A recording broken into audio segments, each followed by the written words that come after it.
Pananagutan kita. Pero kahit kailan, hindi kita pwedeng ibigin. Oo, aminin ko. Mahal kita. Nang dahil sa salapi mo. At nang dahil sa pag-ibig ko sa'yo, handa akong pumatay at mamatay. Katawan ko lang ang minahal mo at hindi ang pagkatao ko!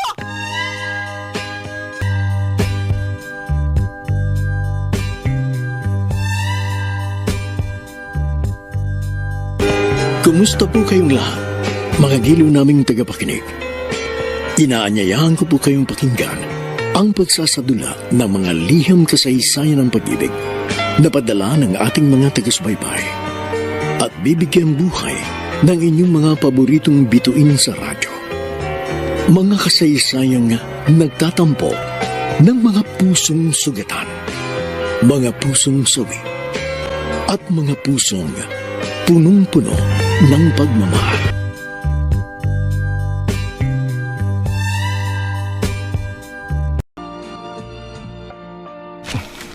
Ayan, kumpleto na mga ipapasa ko sa agency. Yung sa'yo, Han? Hindi pa eh. Bukas ko pa kasi makukuha yung medical clearance ko. Pero yun lang naman yung kulang ko, yung ibaayos na. Buti naman kung ganun. Konting-konti na lang, matatapos na natin to. Makakalipad na tayo. Ayos lang ba sa mga magulang mo na mga ibang bansa ka? Nakapagsabi ka na ba sa kanila ng plano mo? Siyempre si Mama, medyo ayaw pa rin. Mahirap daw kasi ang buhay sa Middle East eh. Pero sa bandang huli, pumayag din sila. Siyempre, in-explain ko na para sa future ko rin. Ikaw, sigurado akong tuwang-tuwa pa sila nang malaman nilang mangibang bansa ka na. Sobra. Lalo na si Mama.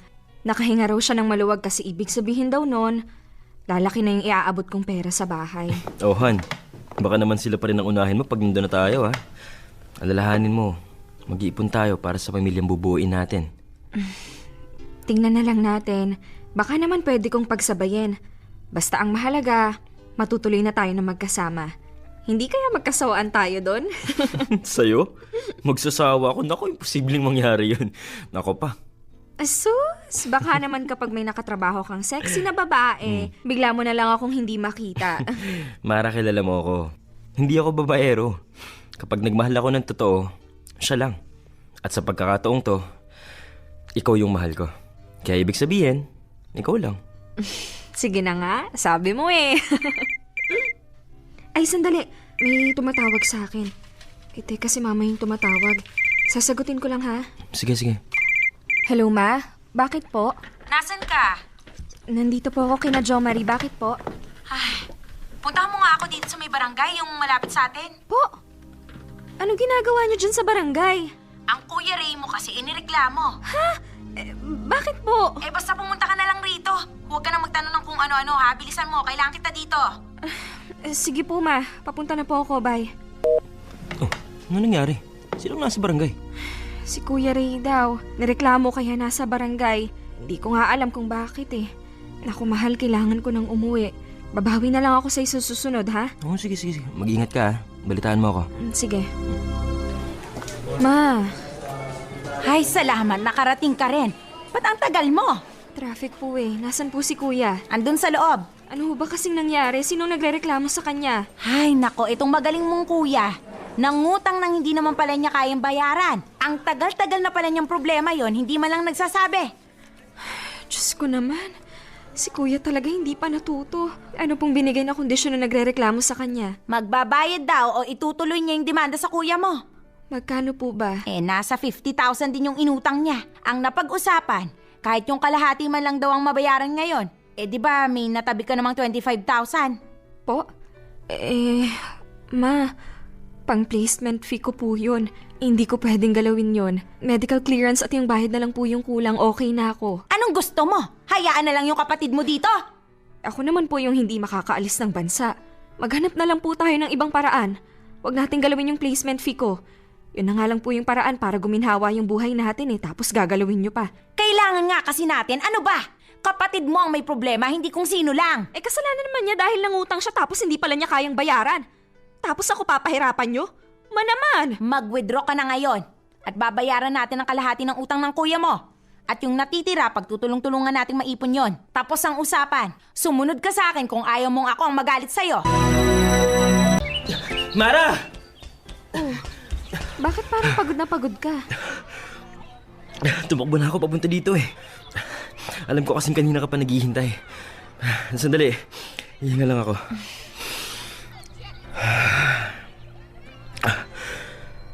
Okay. Hi, Han. Sorry ngayon lang ako nakarating ah. Saan ka ba nanggaling? Ba't ba ang tagal mo? Sabi ko magkita tayo ng alas 4, hindi alas 5. Sinamahan ko pa kasi si Mama sa pupuntahan niya eh. Marami kasi siyang dadalhin kaya tinulungan ko. Ang kaso, na-traffic naman ako dyan. May nasiraan kasing truck. Nakaharang sa daan. Hayaan mo na. Ayos lang naman. Bakit dito mo gusto makipagkita? Sana sa kainan na lang tayo nagkita para makakain na tayo ng hapunan. Konti lang kasi yung tao dito, makakapag-usap tayo ng maayos.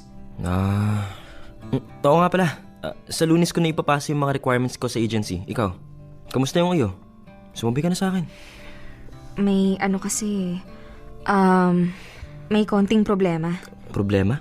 Anong problema? Yun nga sana yung pag-uusapan natin eh. Ano ba yun? Mara, pinapakaba mo naman ako eh. Sige na, sabihin mo na. Di ba naalala mo nung isang araw, nakulong si Kuya Ray? Oo. Kamusta na pala siya? Nakalabas na ba? Hindi mo na ako binalitaan dun eh. Oo, nakalabas na siya. Nagawa namin ng paraan. Ano ba kasi nangyari sa kanya? Nangutang kasi siya ng 50,000 dun sa kakilala niya. Huh? Akala daw niya mababayaran niya agad. Pinampusta niya kaso ayun, natalo siya. Tapos ilang buwan na pala niyang pinagtataguan hanggang sa nahanap siya at pinabarangay. Teka, 50,000? Ang laki nun ah. Paano niyo naresolbahan? Binayaran namin yung kalahati. Tapos yung natitira, ang sabi namin o unti-untiin namin. Pumayag naman yung nagreklamo kasi ang mahalaga, nagbayad ng kalahati. Yun kasi yung usapan nila. So 25,000. Saan niyo naman nakuha yun? Yun na nga yung problema eh. Yung pinambayad namin sa utang ni Kuya Ray, yun yung pang-placement fee ko sana. Ano? Ibig mo sabihin? Hindi na muna ako matutuloy kasi nagastos na eh. Ano ba naman yan, Mara? Plano natin to. Ikaw pa nga nag-iya sa akin tapos ikaw pala yung hindi matutuloy. Gumawa naman ako ng paraan eh. Nanghiram na ako kung kani-kanino. Kaso mga gipit din yung mga kakilala ko. Wala naman akong maaasahan sa mga kamag-anak. Pero placement fee lang naman yung problema eh. Yung iba okay na, kumpleto na ako. Kumpleto nga requirements mo, wala ka naman pambayad. Di wala rin. Baka naman pwedeng i-postpone muna natin. Bigyan mo lang ako ng ilang buwan para pag-ipunan yun. Ano? Gusto mong hintayin kita? Oo, sandali lang naman yun eh. Mga ilang buwan lang, iipunin ko lang yun. Halos 1 taon mo yung pinag-ipunan. Anong ilang buwan lang? Baka nga hindi lang 1 taon yan eh. Dahil sa dami ng pangangailangan ng pamilya mo, ayun na Mara makakalipad na tayo. Hinahayaan mo pang harangan ka. Anong gusto mong gawin ko?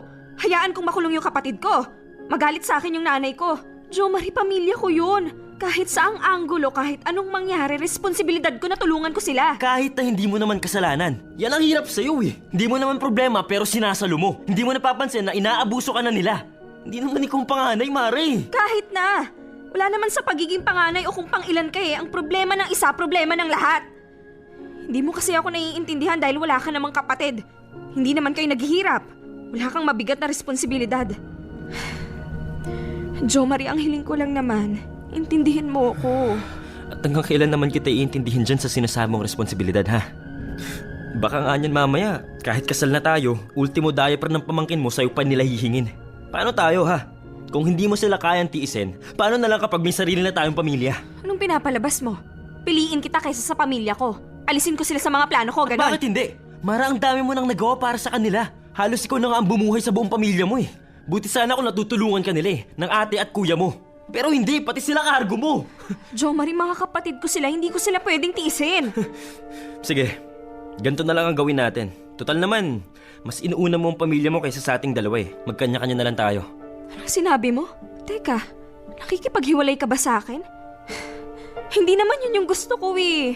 Ang hiling ko sa'yo, hintayin mo ako. Mag-iipon lang naman ako ulit. Tapos ano, kapag kailangan ulit nila ng pera, yung naipon mo naman ang bibigay mo. Tapos hihintayin kita ulit, tapos yun na naman ang mangyayari. Alam mo, Mara, ang problema sa'yo, hindi mo alam kung kailan mo dapat unahin ang sarili mo. Bigay ka ng bigay, wala nang titira para sa'yo. Responsibilidad, di ba? Yun ang ikakatwiran mo sa akin. Kaya ka maghiwalay na lang tayo. Ayoko na kapag nagkaroon na tayo ng pamilya, masuunahin mo pa sila kaysa sa pamilya natin. Kaya hanggat wala pa tayo sa puntong yung tigilan na lang natin to. Oh, ayan. Nasa tapat na tayo ng bahay namin. Salamat sa paghatid ah. Nakakahiya sa'yo na palayo ka patuloy. Sus, wala yun. Normal na ihatid ng boyfriend ng girlfriend niya sa bahay nila. Saka baka mamaya mapano ka pa sa daan eh. Mas lalo pang magalit sa akin yung mama mo. Sa bagay. Teka, gusto mo bang pumasok muna? Magkape? Hindi na. Baka gabihin pa ako kapag nagstay pa ako sa inyo. Hinatid lang talaga kita. Sige. Ay, oo nga pala, may iaabot ako sa'yo. Teka, kukunin ko lang sa bag ko ah. Sige. Nasaan na ba yung wallet ko? Ito. 1, 2, 3. Oh, ito. Yan yung share ko para sa pang-vegan natin sa katapusan. Huh? Ikaw na lang yung mag-abot kay Kay, ha? Uy, teka. Ba't nag-aabot ka sa akin ng pera? Di ba sabi ko sagot ko na yung sa ating dalawa? Tago mo na lang yan. Ako nang bahala. Kapag pinagsama mo yung atin mahal, mapapagastos ka palalo. May mga binabayaran ka rin, kaya ito na yung share ko. Sige na. Tanggapin mo na, hindi ako sanay na nililibre ako eh. Hindi na, mahal. Ayos lang. Mas kailangan mo yan. Tatanggapin mo to o hindi ako sasama. Mamili ka. Ayos ka rin eh, no? Sige na nga. Ayan. O, edi tapos ang usapan. Sigurado ka ba dito? Baka naman magkulang ka sa budget nyo sa bahay mo o sa allowance mo. Ano ka ba? Ayos lang ako, no? Parati namang sobra yung binibigay ko kay mama eh. Kaya hindi naman siguro magrereklamo yon kung medyo isasakto ko. Tsaka minsan lang naman yan. Sige, ikaw bahala. O paano, mauna na ako ha. Kita na lang tayo sa office bukas. Tawagan kita pag uwi ko. Sige. Ingat ka. I love you. Love you too. Bye. Makapasok na nga sa loob para makapagpahinga na ako. Gabing-gabi na, magkasama pa rin kayo ng boyfriend mo? Hinatid lang po ako ni Victor, ma. At saka mag-aalas 8 pa lang Nako, po. nagdadahilan ka pa. O ano, kumain ka na ba? Opo. Kumain muna kami sa labas bago niya ako hinatid. Sumeldo na po pala ako. Ito na po yung allowance para sa bahay. Kompleto na po yan. Hay, salamat. Nakapagbigay ka rin. Akala ko matatagalan na naman ng pag-aabot mo eh. Sige po, ma. Magpapahinga na po ako. Teka. Bakit ito lang? Hindi naman ganito yung palagi mong binibigay ha? Sakto naman po yan sa mga pangangailangan natin dito eh. Sakto. Alam mo bang hindi pwedeng sakto lang? Kailangan may sobra. Paano kapag nangailangan ng ganito, ganyan? Saan ako kukuha ng pera? Di mag-aabot na lang po ako kung ganun. Hay, yan ang nga bang sinasabi ko eh. Nagka-boyfriend ka lang, nakakalimutan mo na yung responsibilidad mo dito sa bahay. Po? Paano ko nakalimutan yung responsibilidad ko? Ikakabigay ko lang po sa inyo ng pera. Bakit kulang to? Kaya sakto lang po yung binigay ko muna dito sa bahay kasi po may kailangan akong bayaran. Nagbigay ako ng share sa kaibigan ko para sa pagpunta namin sa vegan. Ayan, dyan ka magaling. Ang maglakwat siya. Ano, ini-impluwensyahan ka na naman ng Victor na yan? Ma, pwede ba wag niyong isali dito si Victor? Hindi po ba pwedeng magsaya ako kahit paminsan-minsan lang? Pera ko naman po yung pinanggagastos ko eh. Hindi naman po ako nanghihingi sa inyo. At isa pa nag-abot ako ng pera dito sa bahay, hindi ko lang sinobrahan. Alam mong kailangan natin ng pera, Mara. Kailangan ng mga kapatid mo. Kailangan nating lahat. Ang hirap kasi sa'yo, inuuna mo yung sarili mo. Habang tumatagal, sumasama na yung ugali mo. Nagiging madamot ka na. Hindi ako nagdadamot, ma. Ano yung ginagawa mo? Pupunta ka ng vegan. Samantalang ako dito, problemado kung paano ko pagkakasya yung binigay mo sa akin. Na kapag kailangang may bilhin, hindi ko alam kung saan ako hahagilap ng pera. Kaya nga parati kong sinasabi sa'yo na sobrahan mo ang bigay mo. Di kapag kulang, dadagdagan ko. Ganun lang naman kasimple yun eh. At sumasagot ka na. Hindi po ako sumasagot. Sinasabi ko lang na pwede namang gawa ng paraan kapag nagkulang sa pera. Mas simpleng bagay lang to, pinapalaki nyo pa. Nandadamay pa kayo ng ibang tao na wala namang kinalaman dito. Hay nako, bahala ka na nga dyan. Ikaw din naman po problemahin ko kapag nagkulang to eh. Makatulog na nga, buwisit. Ay, sa wakas, nakakumpleto rin ako ng tulog. Mabuti naman at nagising ka na. Kanina pa kita hinihintay bumaba. Bakit po? Ano pong meron? Ano po nangyari dyan kay Ashley? Bakit maga yung mga mata? Ay nako, ikaw nang makipag-usap dyan sa kapatid mo. Ano nangyari sa'yo, Ashley? Ay, ano? Bakit ka umiiyak? Ate, sorry. Hindi ko naman po sinasadya eh. Ang alin ba? Sabihin mo kaya sa akin para naiintindihan ko. Ano ba yun? Magsasalita ka o kay mama ko tatanungin kung ano nangyayari dito. Kasi ate, sorry po talaga. Bakit ka nga nagsusorry? Ano ba, Ashley, naiinis na ako, ha? Kung ano-ano na yung tumatakbo sa isip ko ngayon. Magsabi ka na nga ng totoo, ano bang problema? Buntis po ako eh. Buntis ako, ate. Ano? Anong sinabi mo? Buntis ka? Opo. Teka, paano ka mabubuntis? Wala ka namang boyfriend, di ba? Meron. Hindi lang niya sinabi kasi natatakot na baka ilayo natin siya dun sa lalaki. Kilala mo yung anak ni Stella dyan? Yung may tindahan. O yun, yung anak niya, yung Daryl. Diyos ko, Ashley. Ate, sorry po talaga. Ma, hindi ko naman po alam na ganito yung mangyayari. Hindi mo alam? Nagpagalaw ka sa lalaki yun tapos hindi mo alam na baka mabuntis ka? Diyos ko naman, Ashley, hindi ka ba nag-iisip? Patawarin niyo na po ako. Pero ate, sabi naman ni Daryl, papanagutan daw niya ako eh.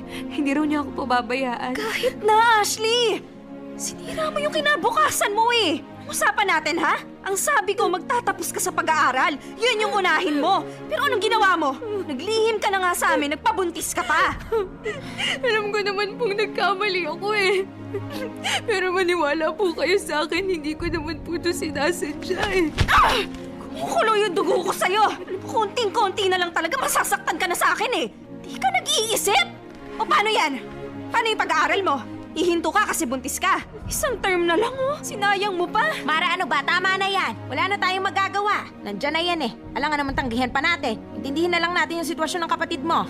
Intindihin ma? Sigurado ka ba dyan sa sinasabi mo? Gusto mong tanggapin na lang natin yung panlalandi ng babaeng yan. Ano ba, Mara? Kung makapagsalita ka, parang hindi mo kapatid yan ah. Humingi ka nga ng tawad dun sa bata. Tayo ang pamilya niya. Kaya dapat tayo ang unang iintindi sa kanya. Pinapalala mo lang yung sitwasyon. At ako pa ngayon nagpapalala ng sitwasyon. Sino ba sa amin yung nagpabuntis agad? Ashley, ikaw na nga lang yung inaasahan kong tutulong dito sa bahay sa pagpapaaral kay Ralph. Tapos ganito yung gagawin mo? Dadagdag ka pa sa mga iniisip ko? Malamang sa malamang ako na naman sasalo ng problema dito. Ganun naman yung nangyayari eh. Ako yung tagasalo ng lahat. Hoy! Ayusin mo nga yung pananalita mo. Anong pinapalabas mo ha? Nanunumbat ka na ngayon. Nagbibilang ka na ng mga naitulong mo dito sa pamilya natin. Aba, di ba responsibilidad mo naman yon? Bakit ma? Ako lang ba yung anak nyo? 5 kami oh! Partida, hindi pa ako panganay niyan ha? Wala akong maaasahan kahit sino. Sina ate, kuya, ayun! Hanggang ngayon umaasa pa rin sa akin. Tapos itong isang to nagpabuntis pa. 1 taon na nga lang hindi pa nakatiis. At syempre, kanino yan manghihingi ng pera pampacheck up? Pambili ng gatas? Di syempre sa akin! Anong magagawa nila? Ikaw nga yung may matinong trabaho. Yun na nga, ma eh! Ako nga yung may matinong trabaho dito, pero mama naman! Sinasagad nyo na ako. Buong buhay ko wala akong ibang ginawa kundi intindihin kayo. Dahil dyan sa pagbubuntis ni Ashley, paano ko iisipin ngayon yung sarili kong buhay? Paano namin itutuloy ni Victor yung pagpapakasal kung yung bawat sweldo ko mapupunta na naman sa inyo? Anong sabi mo? Magpapakasal ka dyan sa lalaking yan? Kaya naman pala ganyan ka kung magalit eh. Dahil hindi mo na naman mauuna yung sarili mo. Tama kayo, ma. Nagagalit ako dahil ngayon na nga lang ako magpaplano para sa sarili kong buhay, ganyan pa yung nangyari. Tagal ko nang gustong bumukod, magkaroon ng sarili kong pamilya. Pero hindi ko magawa dahil sa inyo. Lahat kayo nakadepende sa akin eh. Napapagod din naman ako. Sana naman kahit isang beses naisip niyo ako. Gusto mong bumukod? Sige, magpakasal ka. Kalimutan mo na kami. Pabayaan mo na kami. Maging makasarili ka. Tignan ko lang kung maging masaya ka sa buhay mo. Bakit ikaw lang yung nagpunta dito? Nasaan si Daryl? Ayos lang po ate. Hinatid naman ako ni Daryl sa sakayan. May job interview po kasi siya ngayon sa isang call center kaya hindi na po ako nagpasama. Mabuti naman at naisipan na niyang maghanap ng trabaho. Kailangan po eh. Lumalaki na yung gastos namin sa anak namin. O kamusta naman yung pamangkin ko? Sino yung nagbabantay sa kanya ngayon? Iniwan ko po muna siya kay mama. Alam ba ni mama na sa akin yung punta mo? Opo. Buti nga wala nang sinabi eh. Dati, sasabihin ko palang na makikipagkita ako sa'yo, nagagalit na siya. Baka okay na sa kanya yung nangyari. Mukhang malabo yung sinabi mo. Oo nga pala. Ito na yung pera na kailangan mo. Sinobrahan ko na yan. Salamat ate ah. Teka lang, ba't naging 3,000 yung 1,500 na hihiramin ko? Mas lalo akong mahihirapang magbayad niyan sa'yo eh. Ano ka ba? Hindi utang yan. Bigay ko na yan sa'yo. Mas maganda na yung sobra kesa sa sakto lang. Para kapag nangailangan ka ulit kahit papaano may magagastos ka. Maraming salamat talaga ate ah. Hanggang ngayon naaabala pa rin kita. Wala yun. Ate mo pa rin naman ako. Kahit anong mangyari, pwede mo pa rin akong takbuhan. Ay, pasensya ka na pala ate ah. Kung hindi kami nakadalo sa kasal mo. Si mama kasi hindi kami pinayagan. Alam mo naman yun, malalim kong magtanim ng sama ng loob. Kaya nga hindi na ako nagtataka kung hanggang ngayon, hindi pa rin niya ako kinakausap. Ano pang ibang sinabi ni mama sa'yo? Ayun nga, nag-asawa ka na raw. Nagsarili ka na kaya wala na raw kaming maaasahan sa'yo kasi tinalikuran mo na kami. Alam mo namang hindi totoo yan, di ba? Oo naman, ang dami mo nang sinakripisyo sa pamilya natin. Hindi naman masama na kung minsan, unahin mo naman ang sarili mo. Sa totoo nga niyan, nung umalis ka ng bahay, hindi ko alam kung paano pero biglang nagising sina ate at kuya. Ayun, nagsihanap ng trabaho. Kinailangan ko lang pala maglayas para kumilos sila. Kaya nga nasabi ko, okay na rin pala na umalis ka. Nagising lahat ng tao sa bahay. Ang malungkot nga lang dun, nagkasamaan naman kayo ng loob ni mama. Alam mo ate, kahit hanggang ngayon, ayaw ka pa rin niyang pinag-uusapan eh. Kahit nga nung na-ospital siya. Ha? Na-ospital si mama? Teka, kailan nangyari yan? Nung nakaraang linggo lang, nagka-alta presyon kaya sinugod namin sa ospital. Nagkanda utang-utang pa nga kami nun eh. Ashley naman, bakit hindi niya ako kinontak? Ayaw niya nga. Nagagalit kapag sinasabi namin na hihingi kami ng tulong sa'yo. Mas lalong nai-stress kaya pinagbigyan na lang namin. Kahit na. Dapat palihim mo akong tinawagan para nakapag-abot ako ng pera. E di sana hindi kayo nagkaroon ng utang. Pasensya ka na ate ah. Alam mo naman yun si mama, nakakatakot magalit. Pinaliwanag ko naman sa kanya na, syempre, hindi mo pa rin naman siya matitiis. Pero sinabi lang niya na wala ka na raw pakialam sa kanya. Sabi niya kasi, nag-asawa ka na raw. Basta sa susunod ha, kapag nagkasakit si mama, tawagan mo ako agad. Kapag nalaman niya yun, ako na yung kakausap. Ah, sige po. Oh, nandito pala si Ashley. Ay, hello kuya. Kamusta po kayo? Eto, ayos lang, ikaw. Ayos lang po. Sige ate, mauna na ako ah. Baka kasi gabihin pa ako sa daan eh. Mag-isa lang si mama na nag-aalaga sa anak ko. Oh, sige, mag-iingat ka ha. E-text mo ako kapag nakauwi ka na. Sige po. Kuya Victor, uwi na po ako ah. Sige, ingat.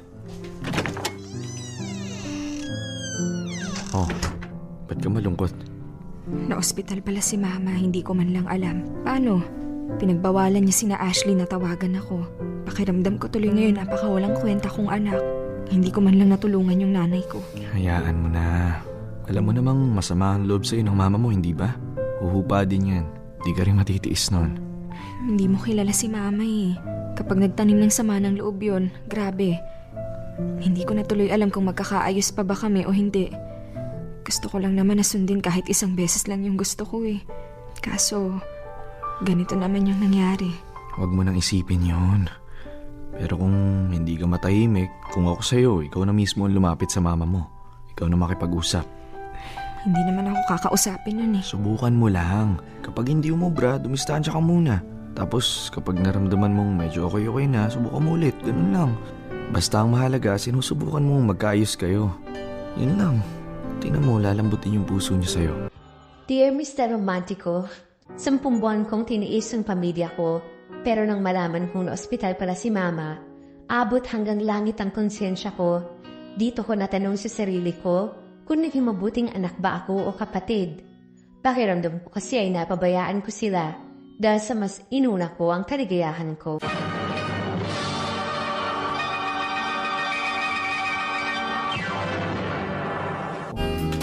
Pasensya ka na ate ah. Medyo magulo yung bahay. Puro kasi laruan eh. Hindi pa kasi ako nakakapag-ayos. Ano ka ba, ayos lang? Parang hindi pa ako sanay. Teka, nasan nga pala yung tatlo? Si Kuya Riz, saka si Ate Grace, parehas nasa trabaho. Mamaya pa siguro yung uwi ng mga yon. Tapos si Ate Lea, nasa probinsya ng boyfriend niya. Yung tatay ng mga anak niya, nag-aayos na kasi sila. Tapos si Ralph naman, malilate daw ng uwi dahil may group project na ginagawa. Aba, puro mga busy ah. Ngayon nga lang naging tahimik yung bahay eh. Ashley, sino ba yung Hi ma, Bibili lang ako ng merienda sa labas. kamusta na po kayo ma? Eto, buhay pa rin. Anong ginagawa mo dito? Dumadalaw po. Dumadalaw. Akala ko kinalimutan mo na kami. Simula nung pinagpalit mo kami dyan sa pagpapakasal mo. Ma, alam ko na hanggang ngayon masama pa rin po yung loob niyo sa akin. Kaya nga po ako nandito para bumawi sa inyo. Sa katunayan nga po niyan, ito po, nagdala ko ng allowance mo para sa mga gamot. Sinabi na po sa akin ni Ashley yung sakit mo. Hindi ko kailangan ng pera mo. May pensyon akong nakukuha kaya may pera ako. Pandagdag po ito. Tsaka alam ko naman po na ginagamit niyo po yun para kay Ralph Kaya simula ngayon, ako na po ulit yung magpapaaral sa kanya. Akong bahala sa inyong dalawa. Hindi na. Nandyan naman si Ray. Nag-aabot naman sila kahit papano. Ma, tama na. Tigil na po natin tong samaan ng loob. Nakakapagod na po kasi. Gabi-gabi po akong hindi makatulog dahil alam kong galit kayo sa akin. Hindi po ako sanay na ganito ganyan. Sana naisip mo yan bago mo kami tinalikuran. Hindi ko po kayo tinalikuran, Ma. Inuna ko lang po muna yung sarili ko. Alam niyo naman po na buong buhay ko. Kayo lang yung iniintindi ko O ano, nanunumbat ka na naman? Ma, hindi po. Gusto ko lang po ipaintindi sa inyo na may sarili rin naman po akong buhay. Na gusto ko rin magkaroon ng sarili kong pamilya, ng mga anak. Akala mo ba hindi? Akala mo ba hindi ko naisip na baka dumating yung araw na yan na magkaroon ka ng sarili mong pamilya?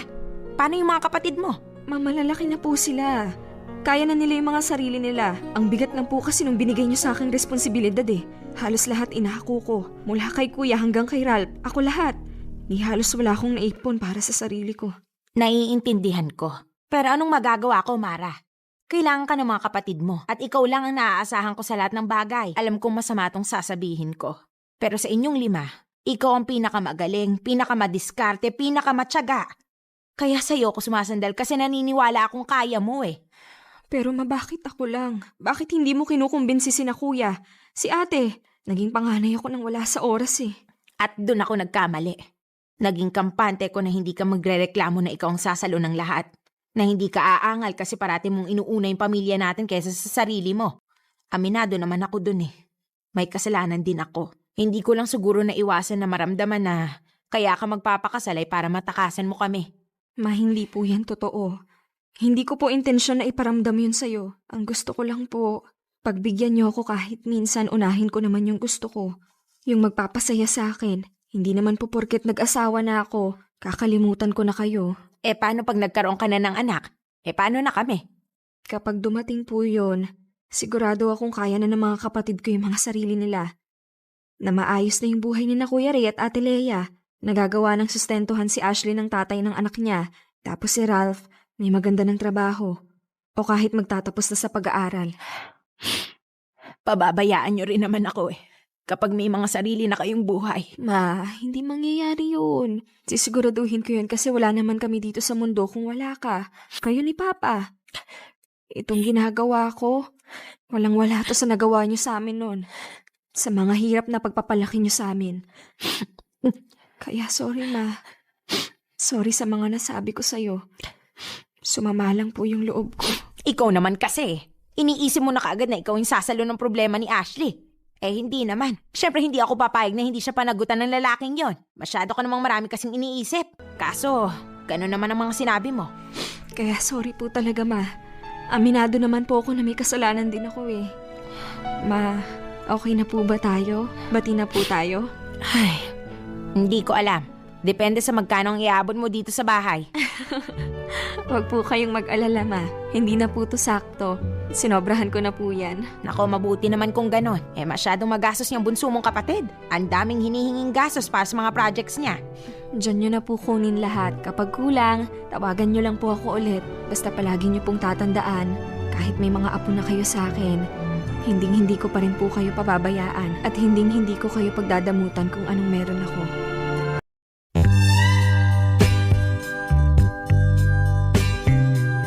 Ang mga nagsiganap, Lionel Benjamin, Angkit Amor, Rosana Villegas, Jenaline de la Cruz, Bill Cruz,